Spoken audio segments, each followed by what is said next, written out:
Mullen, and I am partnered with an essential oil company in network marketing, and usually I like to come on here and talk about the business side of network marketing. My heart is talking to particularly moms because that's really, I'm a mom and working moms. About 7 months ago, I left my full-time job after working there for 8.5 years and really working my entire life since I was 16. And this has really been the first time ever that I have worked from home and been a stay-at-home mom as well. And I really my purpose, and I'll talk more about that, and actually I'll save that because I'm gonna dive right into this and talk to you all about and I have my notes because I don't want to mess this up, your passion, your purpose, and your gifts, and what the difference is. Because I really didn't think that there was a difference between your passion and your purpose until recently, and there is actually a really big difference between the two. So, but first let's talk about your gift, because you can't do the other two without your gift. And your gift, many people know what that is because your gift is what comes naturally to you. So if you've ever done a spiritual gift test, then you probably know what this is. And there's a lot of spiritual gift tests online. I think if you Googled it or you did spiritualgifttest.com, then you're probably going to be able to just do one for free. I think BeliefNet is one, if I recall correctly, because I get a lot of emails from them, and you can unsubscribe to it when you're done. But so for a lot of people, if it's something, it could be something like edifying others. That's a spiritual gift. It could be the gift of service. You really like to serve people and help people. You could have the gift of hospitality. You could be a teacher, where your gift is just really to break things down and make it really easy. So things like that. If it just becomes very natural to you, and this is just something that you just do for people. You do it every day, and it's not something you have to think about. It just, you're not happy unless this is what you're doing as part of you. That is, think of that as your tool. That is your tool to do your purpose, to do your passion.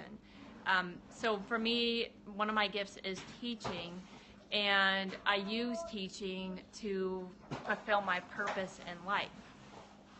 So it's basically the tool to use your passion. So the next, and that never changes. You're always going to have your same gifts, and you can definitely have more than one gift. Then the next one is your passion. Now this is where things really became new to me, because your passion can actually change depending on your season of life. So for me, 10 years ago when I first became a dietitian, my passion at the time, I wasn't a mom. I was brand new to the working field. My passion at that time was very different than what it is now. So that's just kind of an example of what of a passion. So your passion essentially is the current outlet for your purpose and your gift. So you could have a great passion, and a lot of people do right now, for video, for getting on video and talking to the world, because there's so many people that we can meet through social media. So think of it as your outlet for your purpose. And this is could also be writing. You could have a passion for writing. You could have a passion for singing. Nobody wants to hear me sing. You could have a passion for painting. You could have a passion for being outdoors. I mean, these are basically things that are just, you love it. It's your outlet. It's how you just really, I love writing. I have a blog. I love getting on video. I love speaking to people. You just have that great passion. You like being with people. That could be a passion. And, it's going to change throughout life just depending on where you are. So that's your that's passion. So that's not purpose. That's different. My purpose in life is not to be in front of a camera. it's, so that makes sense to you. And so the purpose is really where it gets to the meat of the matter, the nitty gritty. And that is defined as, the easiest way is, it's your past. It's what you want to teach other people so that they don't have to go through what you've gone through. If you believe that maybe the God or the universe walks you through hard times so that you can help other people through your experiences, that's how, so that you can eventually have a story to come out of that. And I've told a lot of people on my team that maybe they're not where they want to be, and I'm definitely not where I want to be.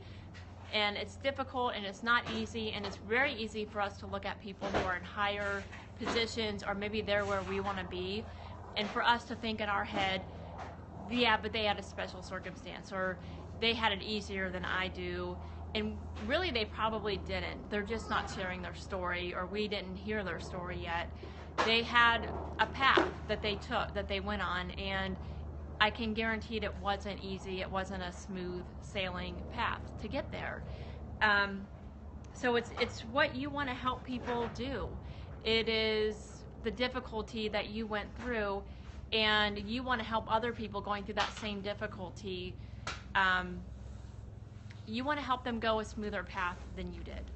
And for me, it became so crystal clear that I want to help moms. I want to help working moms who feel like, and maybe not even just moms, just women in general, who, because we're all taught that you go to school, maybe college or some sort of form of higher education, you pick a career, and you graduate, and then you go get a job. You get a good job, you get a high, full-time job, and then you get married, you have kids. At that point, you just kind of submit to that job, and that's what success looks like.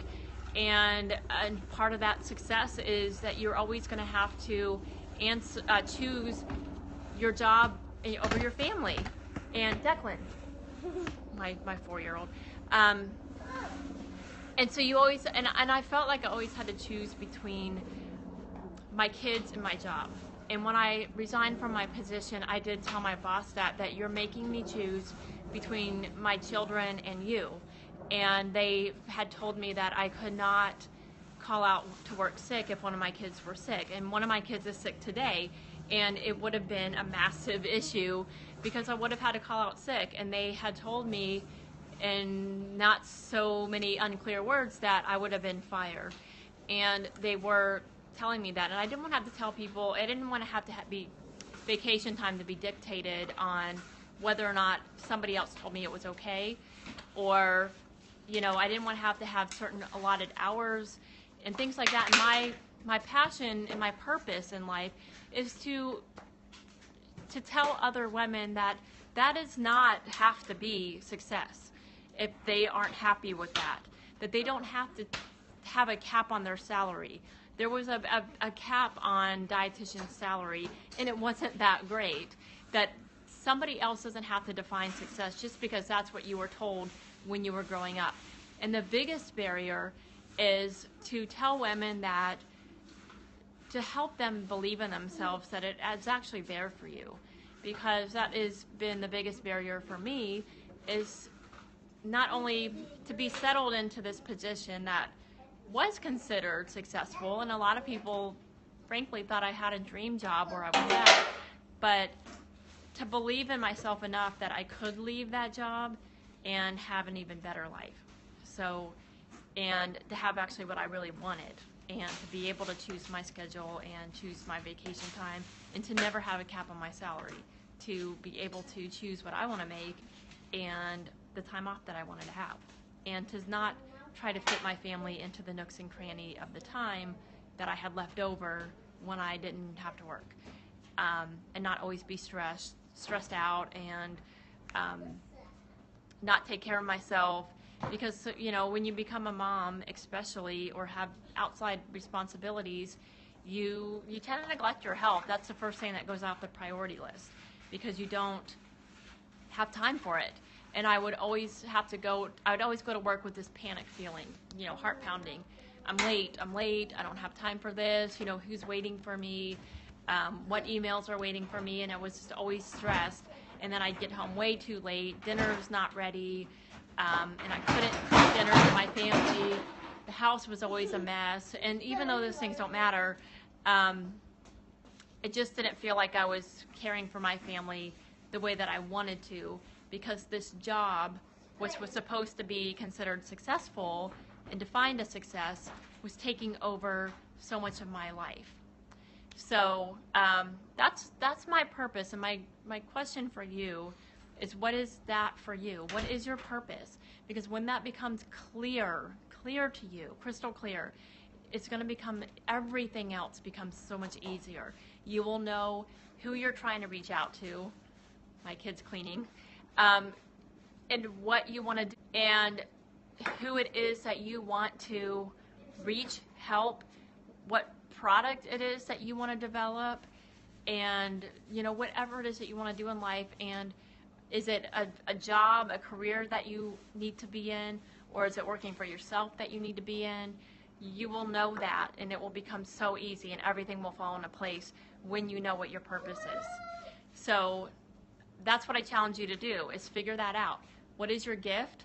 16personalities.com is another, that's actually the most comprehensive, and it's actually the number 16, personalities.com, the most comprehensive website that I know of, that is amazing to know, everything about your gifts, your personalities. It's almost scary when you do it, because it will define you to a T, and you'll be like, oh, now I know why I do this. So I would recommend doing that, and then figure out, what is your passion? What do you love to do? What comes easy for you? That's your gift. And then what's your purpose? What have you gone through in your life that was difficult, but you want to help others avoid it? And you would love to, it's not just what you know. Because what you know, like for me, is weight loss. I could rattle off weight loss tips in my sleep, but it's not my purpose. And I've been trying to make it my purpose, but it's actually not. It's not what I am here to do. So I'll certainly still help people lose weight, because it's something I have, and I don't want to keep that to myself, but it is not my purpose in life. So figure it out, and everything will be clear to you.